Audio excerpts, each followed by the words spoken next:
कोई खबर मिली तुम्हें? कौन सी खबर? वो जो पार्टी कर रहे हैं उसकी। वो कौन? नरगिस और कमाल जो कर रहे हैं। कैसी पार्टी? कमाल ने घर पे पार्टी रखी और सबको कॉल करके बुला रहा है वो। करने दो उसे कॉल, वैसे भी कौन जाएगा? तुम्हें लगता है कोई जाएगा? सुना है मैंने कि सब लोग जा रहे हैं वहाँ। वक्त मिले तो सोचना, मेरी बातों को गौर से सुनना कि तुमने भी बेहिसी में कोई कसर नहीं छोड़ी। वरना क्या?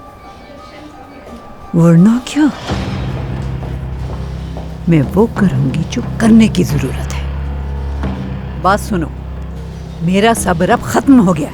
तुम्हें नरगिस को छोड़ना होगा। वो अपने बच्चों को लेकर अदाना वापस जा रही है। उनकी देखभाल के लिए एक माकूल रकम हम उनको भेज दिया करेंगे। तुम नताशा को अपना रहे हो, अब वो होगा जो करने की जरूरत है।